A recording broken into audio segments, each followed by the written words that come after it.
You tired? Come here. EJ, come to mommy. EJ, You okay? Look at me. can I play a video game? You should go play with the kids. Go play a game. Oh, now you love me? I don't like that. You don't like what?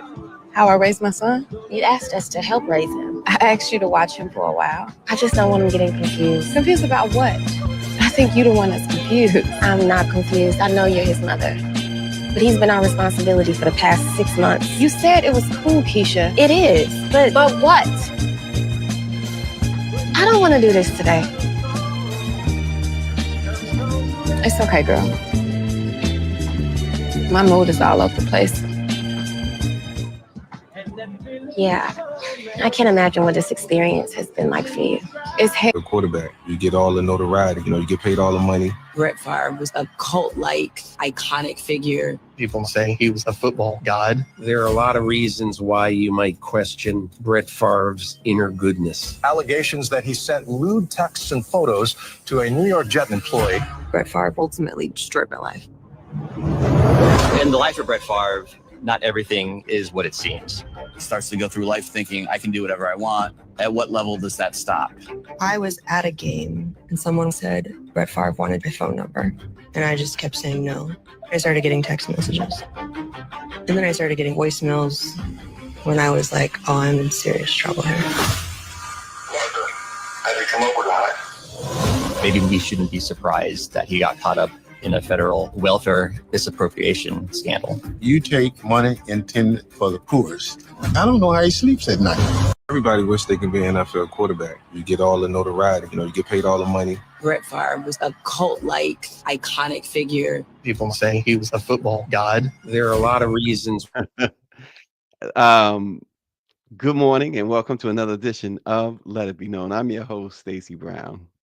Peace and love, everybody. Happy Friday. I'm Niele Anderson, and we have a lot of headlines to jump into today. You just saw the welfare king, Brett Favre. Welfare king.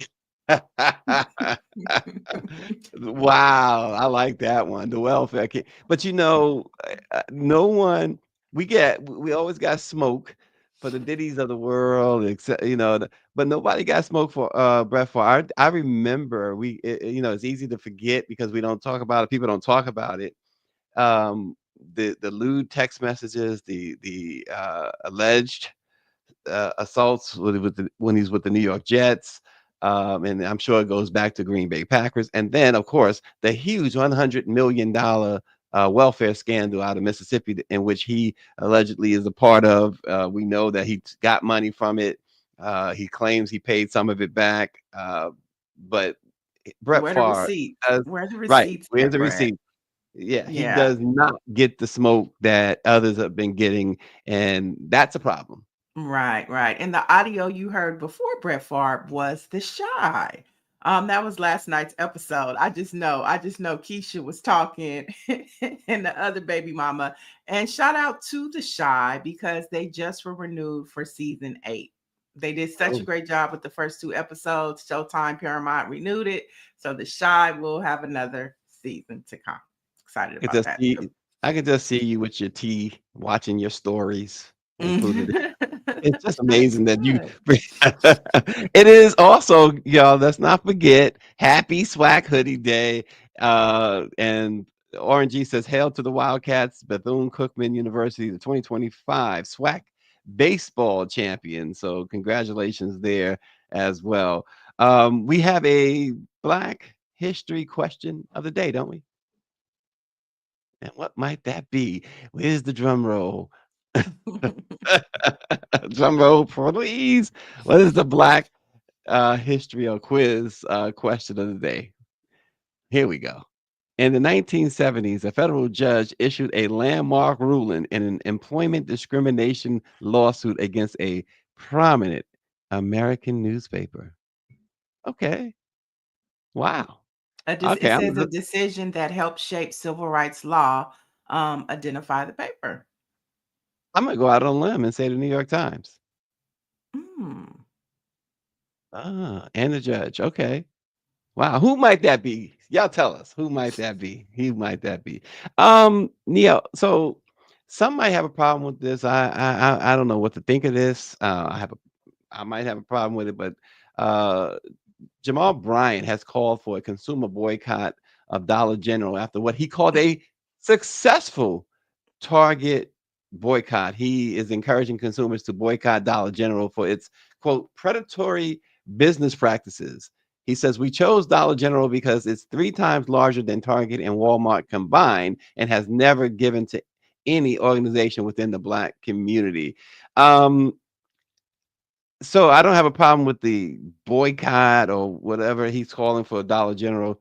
My issue is, have you moved on from Target when I don't see anything tangible? I see that Black consumers have hurt Target. Yes, without question, Well, that's they've hurt it. tangible. Yeah, but is it enough? Is it enough? Now you move on to something else? I mean, I'm trying to understand. I'm not making blanket I'm just trying to understand. Help me understand. Well, I mean, I think it's furthering the boycott. I would be interested to know who the we is that he's referring to. And I think above all else, in the way the economy is going and inflation, Dollar General is probably one of the places where, low income people shop because they can afford it. So, I mean, I don't mind expanding the boycott. I'm just curious to know why you would pick a store that most low income people probably really rely on now because everything is so damn high. Well, that too, that and they are in, they have strategically placed Dollar Generals in food deserts, and so while it is And they like you need said, them. They you, need you them. right, but there's nothing healthy, right? You I can't mean, get they have any. eggs, they have milk, they have water. I mean, they have things that they have essential things, and then they have all the other stuff, but they have dish detergent. They have Comet. I mean, they have a lot. They have, toilet bowl cleaners. They have dog food. I mean, they do have things that people use. It's Oh not my! big here. It's not big here on the West Coast, though.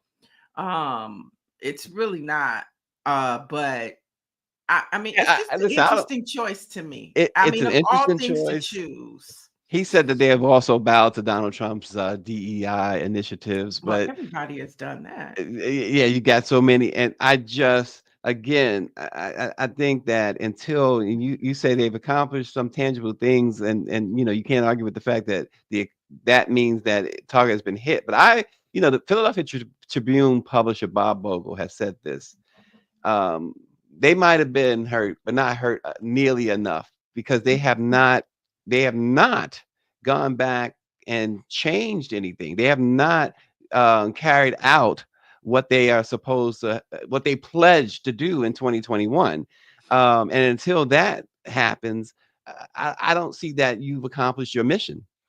Well, I didn't hear anywhere where they said they weren't boycotting Target anymore. I didn't hear that. I just heard that they were increasing and adding another store. My question is, why Dollar General? Why Yeah. not Walmart? Why not Walgreens? Why not CVS? Why not the stores that participated in the fentanyl crisis? Yeah. Well, I mean, what I think your points are valid. I still don't think that I still think that now that you're taking at least some of the focus, if not a lot of the focus off Target, I think you're letting Target off the hook too easy. I don't think that I the don't hear black that. I don't hear yeah, that at all. yeah.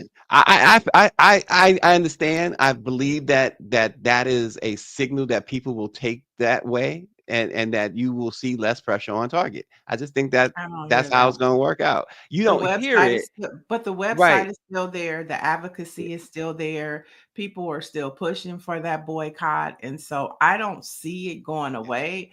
I see Jamal trying to expand and maybe get out of the, and maybe trying to have a stake in something that he's doing, by himself, because there are other people attached to the Target boycott, which I think is a beautiful thing. But I just don't understand the Dollar General. I mean, of all Targets, I mean, Yeah, you for don't lack of a better understand the term, general well, I part, and just don't I don't get understand the the shoes in the Dollar General, but I think you yeah. should expand it. Why not Walmart? Walmart is Well, scared. There was an I article don't. that came out Mhm. that a lot of corporations like Walmart, they are having conversations because they're afraid that they're going to be next on the list to be boycotted. So But you're giving them nothing to be afraid about when you don't follow all the way through. I want to see Target say, okay, we promised this 200 something million dollars or whatever it was, and let's do that. I listen, I understand you're satisfied with how they're doing this. I'm just saying that there are other people that are out there who's saying the same thing that I'm saying. I just think it's just a wrong move at this time. That's so how I don't look at it. expand it. So you don't think they should expand it. They You should could just stay focused because on you're not Target. putting. Yeah, if I'm Walmart, I'm like, okay, yeah, it's like that's like Bob Bogle said. You didn't really hurt Target. If Target was hurting, Target would have capitulated to us. You got to keep on. You got to keep the pedal to the metal. And But they then are. Walmart, and then I don't think they are. Walmart, and others would say, wait a minute, we better do something. But they are. We Did better. you read the articles that came out this week? They I are have saying read that. them. We've talked to That's what they're Target. saying. I'm not talking about Target. I'm talking about Walmart. Walmart, I've there are read what articles Walmart that is, but Walmart is not they rolling back their DEI. but They they are may be saying, concerned. They're of course, concerned. Target said they're concerned. But it does not move the needle if you ask me. But that's just again, that's my point of view. I get it. I just don't. I think it's a wrong move. That they can keep expanding because there's so many companies, Neil, as you know, that have done this. But Target, you can't lose sight of what made Target the number one target. Is that the pledges that they made that were supposed to go into effect this year, and all of a sudden, oh, psych, fooled you, we're not doing it. And they But were right there with nobody George said Floyd. that. Nobody said that they're not doing. I have no. Sometimes you don't have to say certain things. You give all. Jamal Bryant leads this thing, and then he's telling people, "You're right." He never said we're not going to stop with Target. We're going to keep our eye on They're Target or adding whatever. another But store. to me, it's telling. There's many people who have interpreted it the way I'm telling you, and it's a Hmm. mistake. I think it's a Mhm. mistake, but Mhm. uh, I mean, I listen, just think you can walk and chew gum at the same time. you can, but people don't. You can, but people don't. It's common sense ain't always common. We know that. So that's Yeah. I just think this is a mistake. I talked to Dr. Chavis last night. He thinks it's a mistake, and he's I going to just make think some it. public I just statements don't about like it. the choice. I just don't like the choice. I mean, I don't mind. Let's add another store. I just don't like. I mean, of all choices to make, um, I just don't get Dollar General. Yeah, People really need products out of that store that they can afford. You yeah, know, yeah, absolutely. who's at that table? I I want to know who's at the round table because I But would he have said expected. Dollar General he says by his research Dollar General is more impactful than Target and Walmart combined. Well, I think that CBS and Walgreens should be targeted because they're part of the fentanyl crisis. That's what I want to know. Who's at the table picking the next boycott? Because I wouldn't have picked Dollar General. I'm not mad at the expansion of a boycott. I just don't know about Dollar General. And it's interesting that, and I don't know why, but Dr. Joni is saying that a lot of people, especially people who aren't in Minneapolis area, don't seem to even know that there is a Target boycott. She says she's told plenty of people, and they act shocked or just shrug it off. Um, And yeah, there's another they are point. certainly. That's a whole nother conversation. Yeah, Dr. Jody, I'm glad you brought that up, though. You know, a lot of people don't. But enough people know to where it has made an impact. And enough people know to where other companies like Walmart are concerned. And then you have Jamal Bryant and he goes after Dollar General.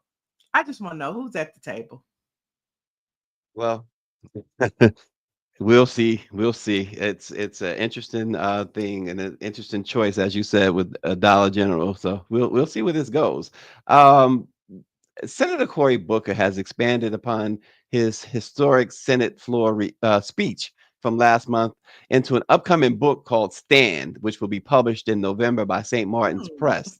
In April, of course, he made headlines by delivering the country's longest continuous Senate floor speech, just over 25 hours. I don't like the Interesting. optics of this at all. I don't like the optics at all. But again, my point of view, I don't like the optics. It's It's crazy stuff to me. interesting. It's interesting, and it changes the narrative of standing for democracy to standing for profit. You know. There you go. There you go. I don't understand. Maybe let me put it this way. With understanding that you got this dictator in office and he's doing whatever he wants to do, and folks are scared. And this is another way in which this guy is. He maybe Corey's thinking, I need to make all the money I can and get myself prepared for the worst. Is that the thinking behind this? Because it does now take away from what you did last month. It puts some sort of asterisk next to that. Yeah, it's definitely interesting. We already were side-eyed about him last week for voting to confirm Jared Kushner's convicted daddy Yeah. as an ambassador representing the United States across the sea in foreign affairs. So, I mean, this just feels like like you said, it puts a question mark on intention. And if anybody knows how to play a long game, it's Cory Booker. So was this the intent the whole time? I'll do Right. this 24-hour filibuster. I'll write a book about it, make a profit. Yeah, because okay, so tomorrow, who's gonna start the filibuster, and go 26 hours, and now they got a book with St. Martin's or Simon and Schuster or somebody. So I mean, that's yeah. Listen, what the Black press does is support Black endeavors and Black folks who are trying to take the lead, who are whatever. But we also got to call out something that just smells wrong, for sure, for sure. and this But this it, just doesn't yeah, smell right. it does. It does. Like, did he already have the book written? Oh, that's a good question. Is it already written? Yeah, because think about it. I know, and you probably know too, the process of getting books published. He did this last month. He couldn't have just started writing the book last month because it wouldn't be ready for a November publication, especially on a big publishing house like St. Martin's Press, where they have their run set. So November would have been set in January. So Yeah. there you go. Hey, Corey, you got some explaining to do. But if you are looking for a book to read, check out Uncommon Favor by Dawn Staley. She made number Yes. 2 this week on the book chart. So congratulations to her for the New York Times bestseller, her Uncommon Favor, which she coined, I think it was in last year's Final Four championship that she was able to clinch with her team. And so everybody's talking about the book. So if you are looking for a book to read, try that one. Yeah, Don Staley. I mean, you talk about a Hall of Famer, a Hall of Fame career, coaching and everything else. Good for her. Hopefully, and that's a Simon and Schuster book. Hopefully that book sells 2 million copies for her. So, yeah, the book is coming out in November, Dr. Joni, and it's not just the transcript, MB. It's on the press run for November 11th. In fact, Cory Booker's stand. It's Friday, so I wanted to do something a little, I guess, on the positive trend. I guess, at least some interesting Black themed news across the United States. Several towns stand out not just for their history or geography, but for one defining statistic: every single resident identifies as Black or African American. Jonestown, Mississippi, located in Coahoma County, reports a 100% Black population in 2025. The town has a total of 866 residents, which dropped from 956 5 years ago. The median household income is about $21,000 there, with more than 60% of the residents, unfortunately, living below the poverty line. The average household income stands at just under $30,000. And then there's Lincoln Park, Georgia, where all 715 residents identify as Black. Now, there, the total, the town's median household income is at $48,000, with the poverty rate of nearly 19%. Lincoln Park has seen some modest growth since 2020, but does have a little bit of a declining rate right now at -1% annually. And then there's Unionville, Georgia, which reports about a 99% Black population. And they are slightly more economically stable there in Unionville. They have experienced a population decline, though, of nearly 25% just in the past year, where the median income is $50,000. I didn't know that there was another city or town. This is a town. This is called Harlem. When I think of Harlem, I only think of one place, Uptown, New York. But Harlem, Florida is another place that has a population of over 3,000 residents, all of whom are Black or African American. Their poverty rate is about 5%, but the income does remain low, with a per capita income of $18,618 and a median household income of $44,960. It's interesting to find these all Black towns. And the question, as MB puts, what do you think leads to the population decline? It's investment, it's infrastructure, and of course, equality. They are not getting federal dollars, as you can imagine, but they are still, they're still riding it out. I was interested to see that Lincoln Heights, Ohio is not on there. That's the oldest Black town in the United States. We had one of the council members on. They're protecting themselves, remember? We had them on, all Black town, Black mayor, Black city council. And I think they were certainly on the list. We only put in a few, but they are on the list. They're policing their own, they're policing themselves. So yeah. It's really interesting when you think about 100% Black. That's really interesting. And I was checking when I was going through this story, looking to do this story about crime rates, and you'll be impressed or at least happy to know that each of these towns have very, very low crime rates and almost no violent crime. So, it's interesting that folks want to, other folks want to cast these dispersions against Black folks, and and say all the racist things they say. But boy, oh boy, let us live together like that. They don't want that, and that's why you don't have the infrastructures. The states, to forget about the federal government, but the states are not putting any investments in these towns.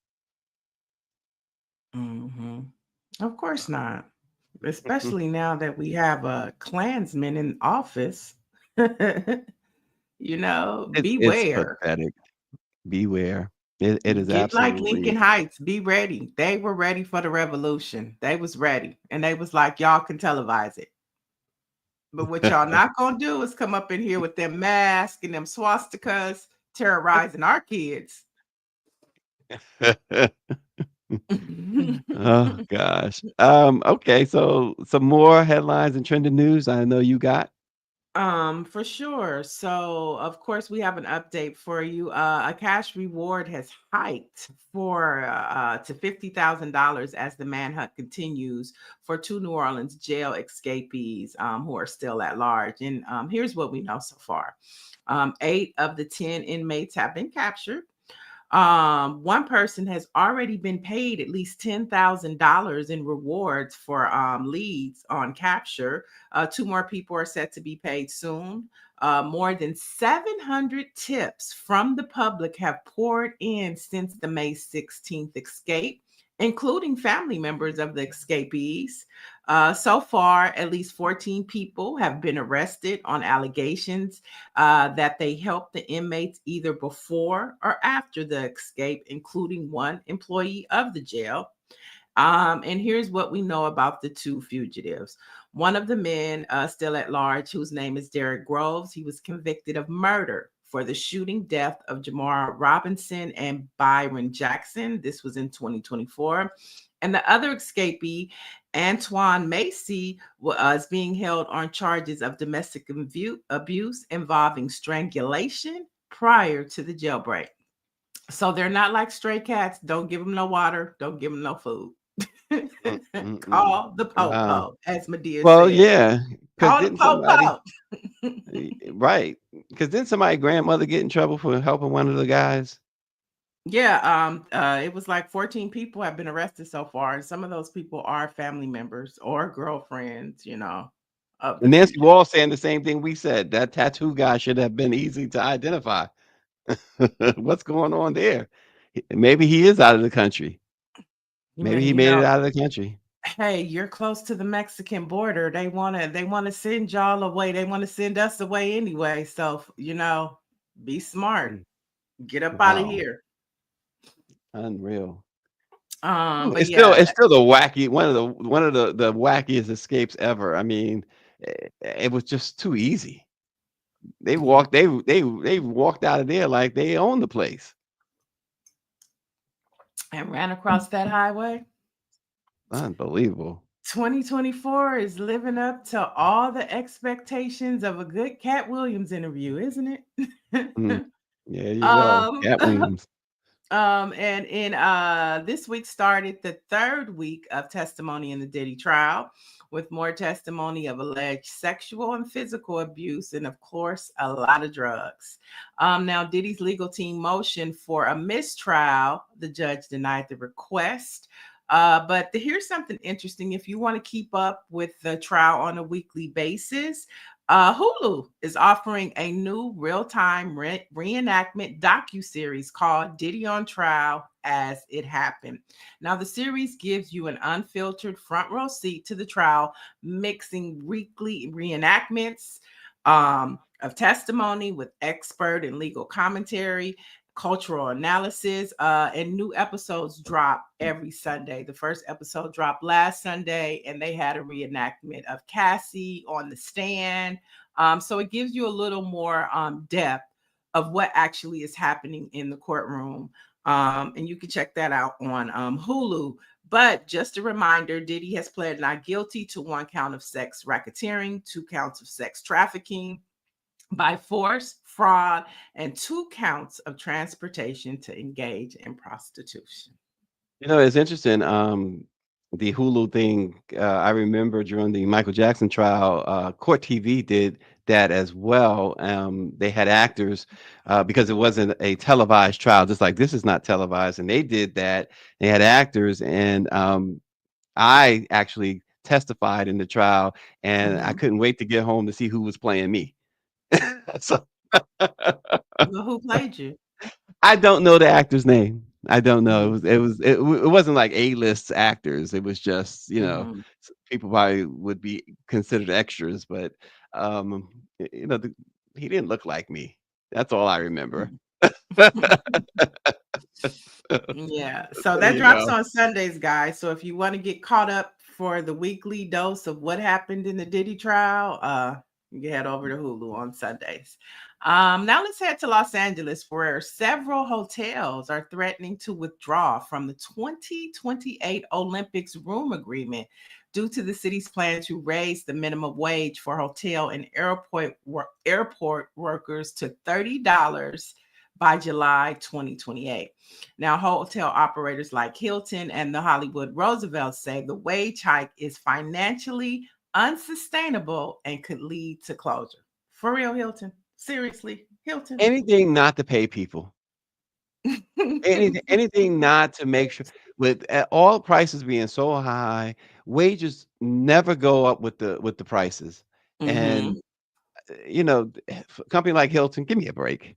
Right. And the Roosevelt, Hollywood Roosevelt, I'm not sure who their parent company is, but I'm sure it is, a corporation that can afford to pay these people. And to your point, yeah, I mean, if inflation is high, why can't wages go high?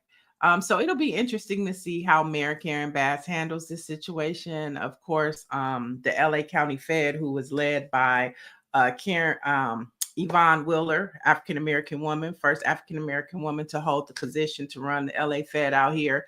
I'm pretty sure they're going to have a lot to say, along with April Verrett, the president, international president of SEIU, another Black woman that came out of LA, got Black women in charge. I'm pretty sure they're going to be on top of this and making sure that hotel workers are protected and they get their $30. They deserve it. All this money that is about to flood our city, all this money, all these athletes, Hilton probably has contracts with athletes to stay in their hotels, or the coaches or something. Come on, y'all. You could pay these people. Oh gosh. It's a shame. Yeah. In more news, a new study has found where all my 60, I mean, not 60, but all my singles people at in the chat. 69% of single Americans say they rarely go on dates, yet 30% of us wish that we were dating more. So the gap between wanting love and finding love is real. I saw this and I was like, this is so true, because dating is hard now. It's not like you It can, seems that way. it is very hard, and one of the things you got to do is go outside. Is that the big obstacle? The obstacle is going outside.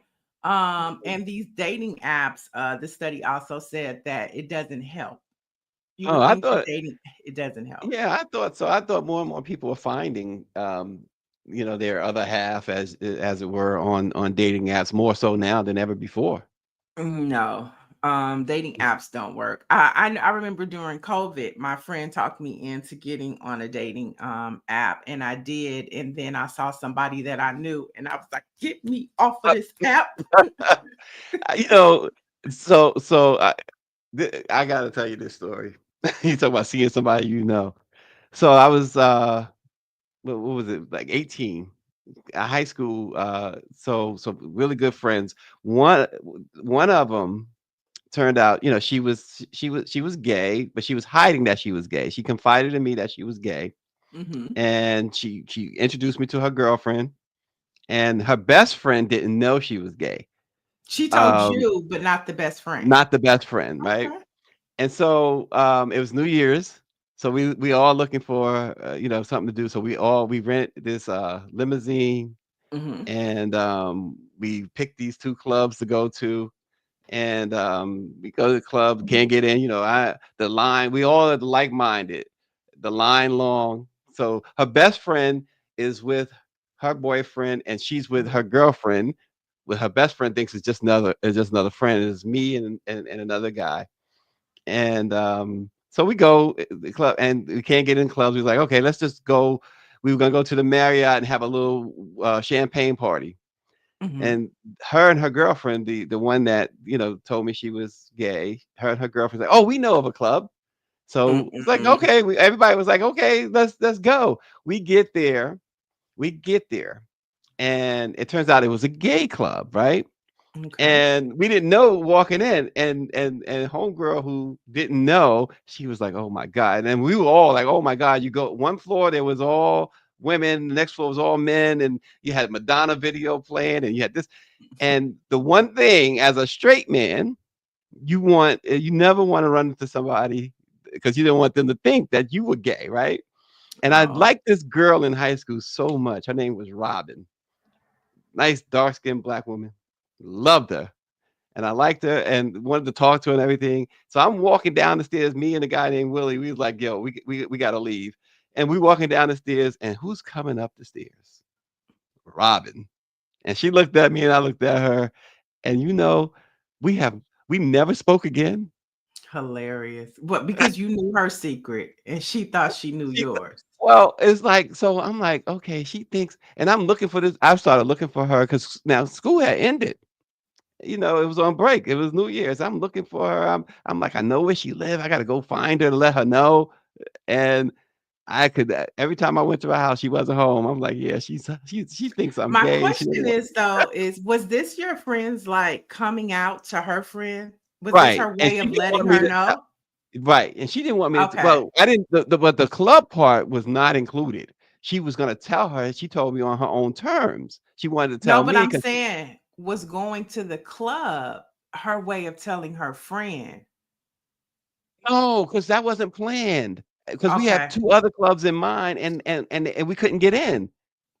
And so she was gonna tell her after because we had this whole night planned, go to the club, and then we were gonna go do the champagne thing later at the Marriott, and that's where she was gonna tell her.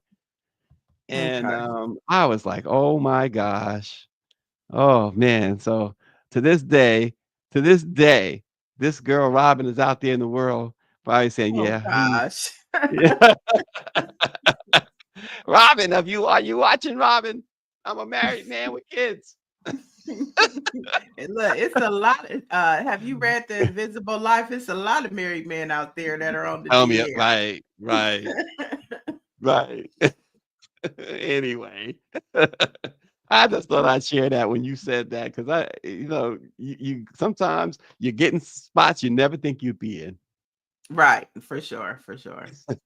So anyway, what else you got? Oh, the black card.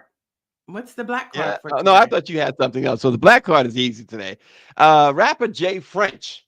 Yeah, some of these rappers I just don't know, but this guy is just all off the chain. He's probably a friend of RNG. Who knows? Nah, he couldn't be a friend of RNG's. But he says we don't need reparations. He said black folks don't need reparations, and he's been doubling and tripling down on that. He says they are. But here's the problem. He goes, there are poorer white people than black people who could use reparations. This uninformed knucklehead said white folks don't owe us a debt. He argued that white folks sold black slaves when it was, quote, constitutional to sell us. He said, we think we were owed something that was not ours. When asked what black people got, he said, black people got freedom. This guy, this is not just a summer revocation.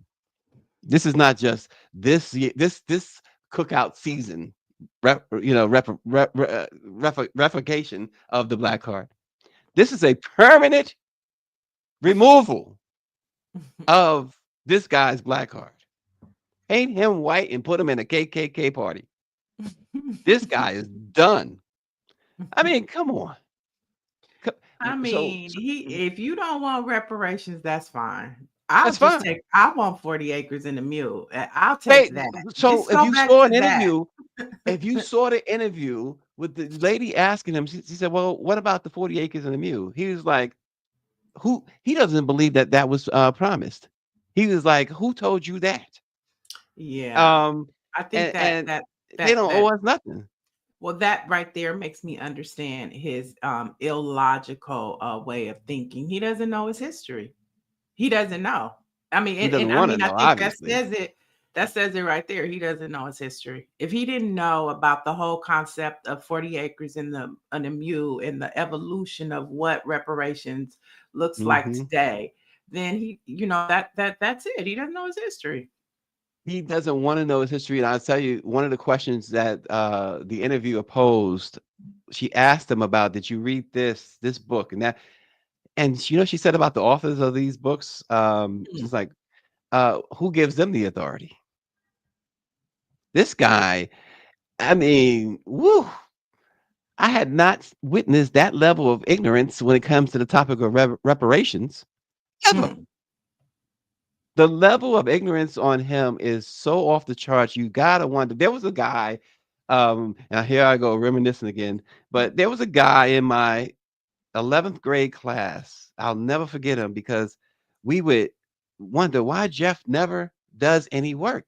We would talk to Jeff, don't do, and he would laugh at us. And we go play basketball, and we'd say, "Okay, gotta get home, get some homework done." Jeff says, "Y'all crazy. Y'all be working hard in school. y'all be doing homework and stuff. Like, what do you be doing, Jeff? He said, I ain't worried about that stuff. The world gonna end.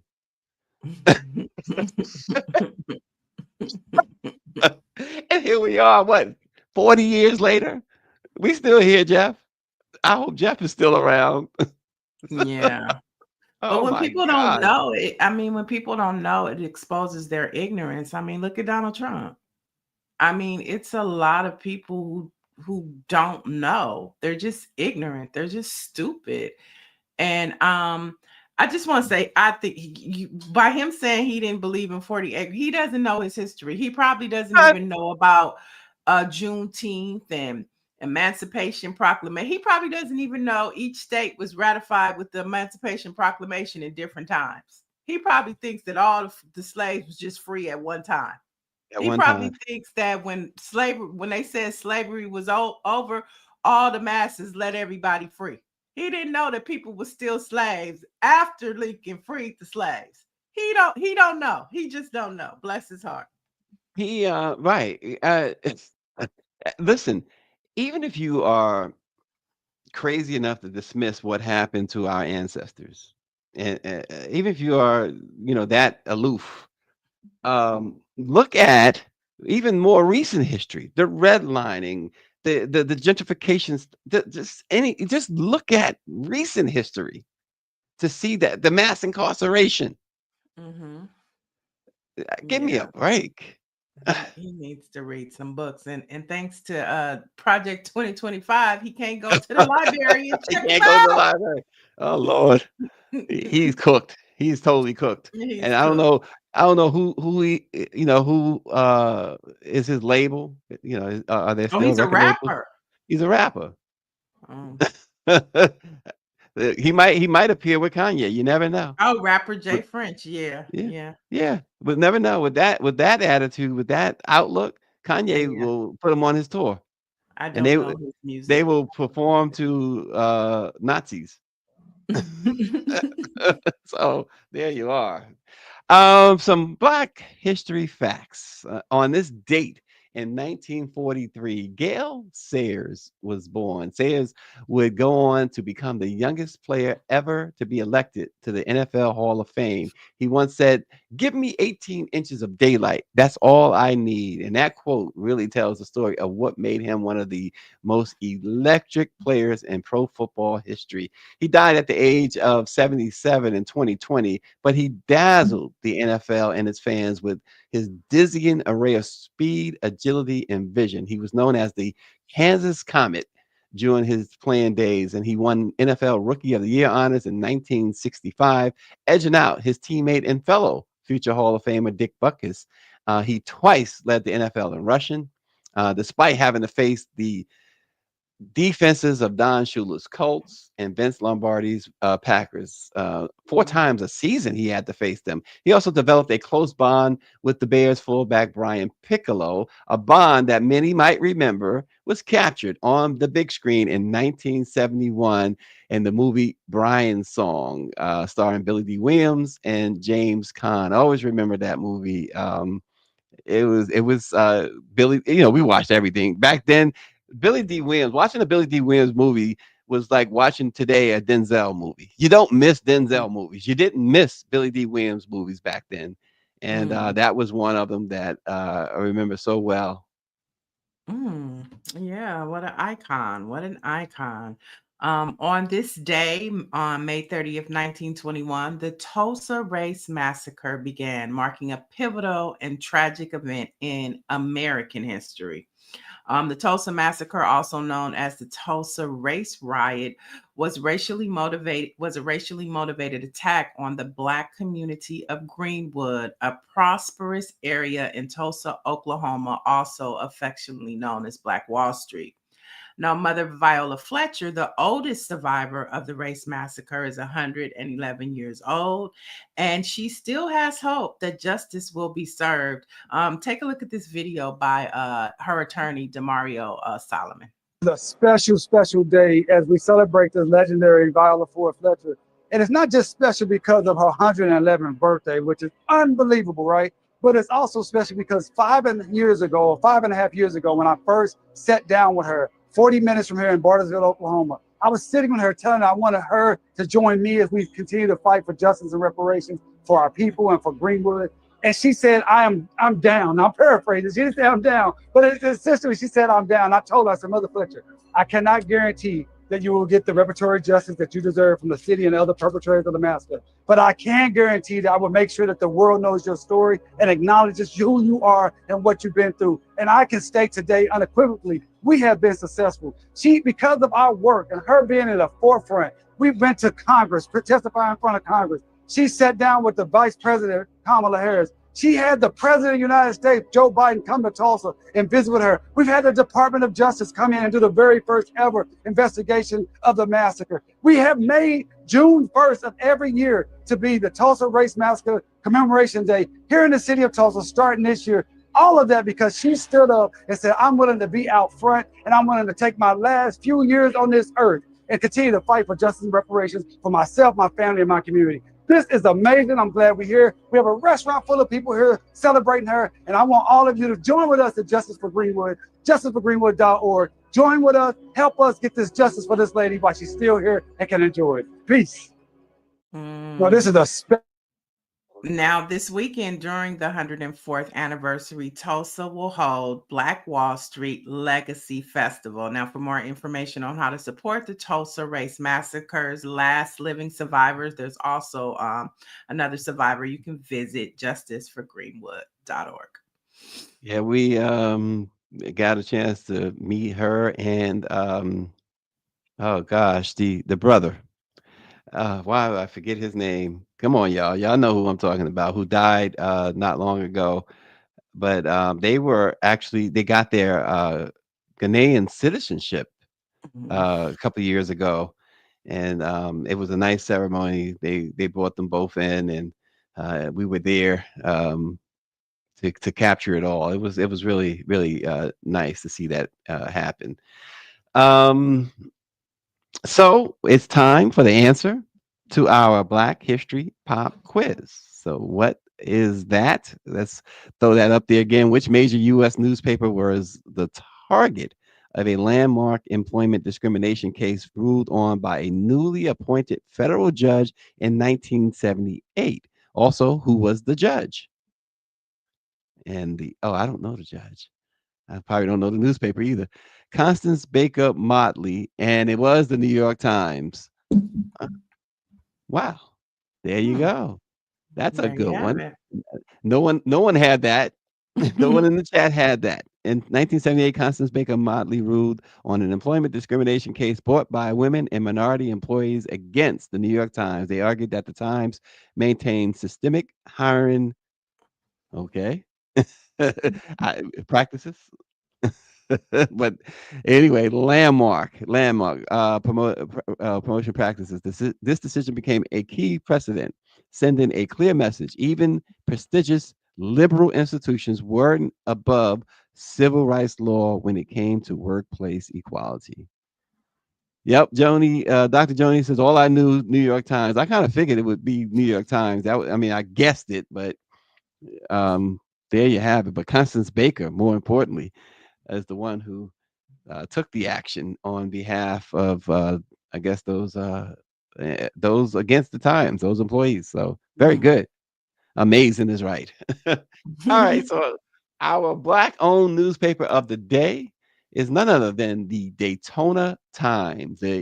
The Daytona Times is the reliable and credible source for news and information about African American communities in East Florida. In 1969, Charles W. Cherry Sr., a Bethune-Cookman College professor, entrepreneur, civil rights activist, and later state president of the Florida Conference of the State NAACP branches, launched a website. I'm sorry, not the website, but the West Side Rapper. Imagine him launching a website back then. Which was a Black weekly. It was called the West Side Rapper, a Black weekly newspaper that serves the Black community in Daytona Beach, Florida. The Daytona Times, a newspaper that covers at least 2 counties and surrounding areas, succeeded the West Side Rapper, or succeeded it in August of 1978, and it still stands today, giving you news you can use in the communities and surrounding communities there in Daytona. And you can head over to BlackPressUSA.com for more news that you can use and check it out during the weekend in case you just want to keep up with what's happening with the Black experience across the United States. That's BlackPressUSA.com.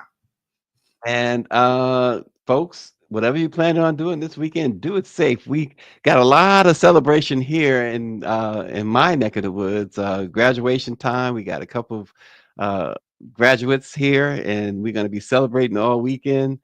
Doesn't mean, I mean, they're not, adults. So obviously, they're kids graduating. Doesn't mean that I need to leave the scotch in the bar. Do I celebrate that way? I mean, hey, Can I have a drink or three? Because we starting tonight with the celebration, so all the way through Sunday, the graduation. So I think have I'm a entitled good to it. time. Yeah, you can. I Why think not? I'm It's entitled to a amazing. couple of scotches. Have a driver or something. We got other drivers around. Come There on. you have it. All right. Y'all have a great weekend. We'll see you on Monday.